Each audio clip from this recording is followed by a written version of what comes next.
अस्सलामुअलैकुम everyone. Lecture 4 में मैंने आपको सिलेबल के बारे में बताया था कि सिलेबल क्या होता है। कोई लफ्ज़ या लफ्ज़ का हिस्सा जो हमारे मुंह से एक सांस में निकले एक सिलेबल कहलाता है।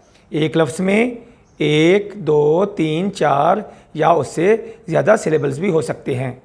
अब मैं आपको एक्सेंट के बारे में बताऊंगा।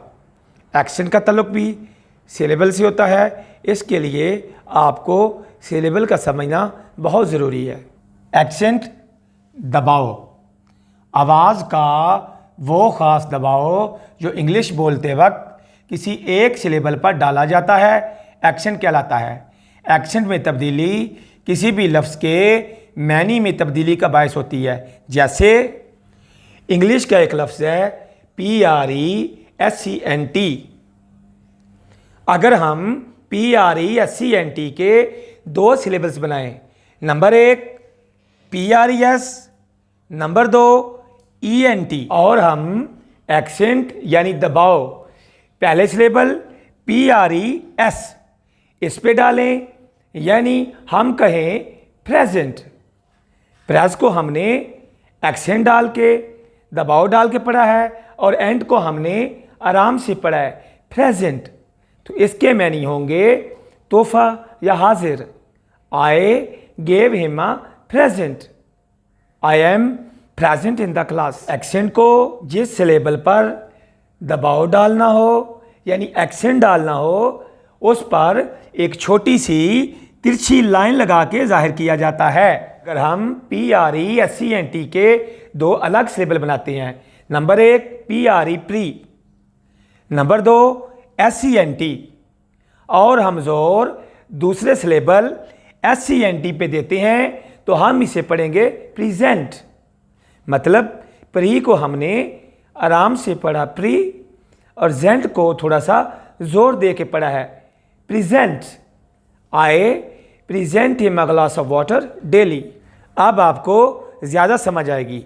PRESCENT को अगर हम प्रेजेंट पढ़ें तो इसका मैनी होगा तोहफा, और अगर हम इसको प्रेजेंट पढ़ें तो इसका मैनी होगा पेश करना।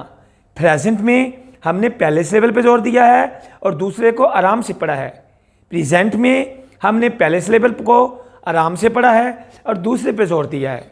याद रखें कि जिस सिलेबल पर एक्सेंट डालना होता है, थोड़ा सा दबाव दे के पढ़ना होता है, उस पे एक छोटी सी तिरछी लाइन होती है। जैसे प्रेजेंट में प्रेज पे है और प्रेजेंट में जेंट पे है। ये लाइन हम लिखते वक्त लगाते हैं या ये लाइन डिक्शनरीज में होती है जिसमें इंग्लिश वर्ड्स के मैनी होते हैं कि इस सिलेबल पर एक्सेंट डालना है यानी दबाव डालना है। इंग्लिश का एक और लफ्ज़ देखें REFUSC। अगर हम इसके सिलेबल्स REF और USC 2 बनाते हैं और जोर पहले पे देते हैं, REF USC, रेफ्यूज़। रेफ्यूज़ का मैनी होगा कूड़ा क्रिकेट। और अगर हम REFUSC के 2 मुख्तलिफ सिलेबल्स बनाते हैं, जैसे REFUSC और जोर हम दूसरे सिलेबल इस पे देते हैं तो हम पढ़ेंगे रिफ्यूज़। इसके मैनी हैं इनकार करना। अब दोबारा सुने, अगर हम पहले सिलेबल रेफ इस पे जोर देंगे और रेफ्यूज़ पढ़ेंगे तो मैनी होंगे कूड़ा क्रिकेट, और अगर हम फ्यूज़ पे जोर देंगे, री को आराम से कहेंगे रिफ्यूज़, तो इसके मैनी होंगे इनकार करना। इंग्लिश का एक और लफ्ज़ देखें REBEL, और हम इसके 2 सिलेबल्स बनाते हैं। नंबर 1 REBEL, और हम पहले सिलेबल पे जोर देते हैं रेबल। रेबल के मैनी होंगे बागी। और अब हम 2 और मुख्तलिफ सिलेबल्स बनाते हैं, जैसे REBEL, रिबेल। रिबेल के मैनी होंगे बगावत करना। फिर सुने रेबल, जिस पे हमने रेप पे जोर दिया है और एल को आराम से पढ़ा है रेबल, इसके मैनी है बागी। और दूसरा लफ्ज़ जिसमें हमने री को आराम से पढ़ा है और बेल पे जोर दिया है, रिबेल। इसके मैनी है बगावत करना। लेक्चर 3, 4 और 5 में मैंने आपको वर्ल्ड के बारे में बताया है कि वर्ल्ड के स्पेलिंग किए जाते हैं, वर्ल्ड की प्रोनाउंसिएशन की जाती है, वर्ल्ड के सिलेबल बनाए जाते हैं और वर्ल्ड के किसी सिलेबल पर एक्सेंट डाल के मैनी लिए जाते हैं।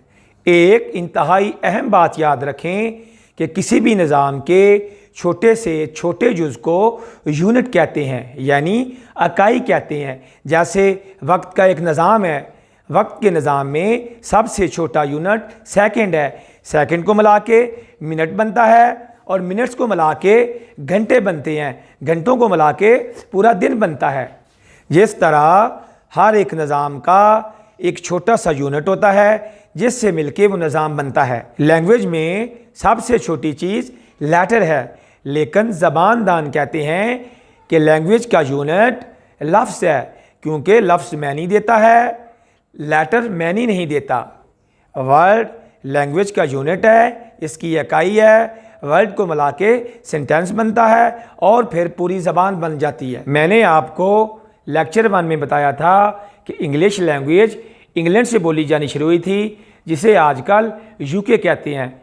आजकल इंग्लिश के 2 स्टाइल चलते हैं, एक ब्रिटिश और एक अमेरिकन। ब्रिटिश थोड़े से लंबे स्पेलिंग करते हैं, जैसे COLOUR कलर, और अमेरिकन शॉर्ट स्पेलिंग करते हैं, COLOR कलर। इनके प्रोनाउंस करने में भी फ़र्क है, जैसे ब्रिटिश कहते हैं Z, अमेरिकन कहते हैं Z। ब्रिटिश कहते हैं पास, अमेरिकन कहते हैं फैस। हमारे मुल्क में ब्रिटिश इंग्लिश लिखी जाती है, लेकिन आप कोई भी बोल सकते हैं। आप किसी लफ्ज़ को ब्रिटिश स्टाइल से भी बोल सकते हैं और अमेरिकन स्टाइल से भी बोल सकती हैं। अगर आप अपना ब्रिटिश इंग्लिश का तलफ़ुज़ ठीक करना चाहते हैं, प्रोनाउंसिएशन ठीक करना चाहते हैं, तो आप BBC वर्ल्ड रेडियो और टेलीविज़न सर्विस सुने। और अगर आप अमेरिकन स्टाइल का तलफ़ुज़ ठीक करना चाहते हैं तो आप CNN को सुने। अपने नेक्स्ट लेक्चर में मैं आपको सेंटेंस के बारे में बताऊंगा।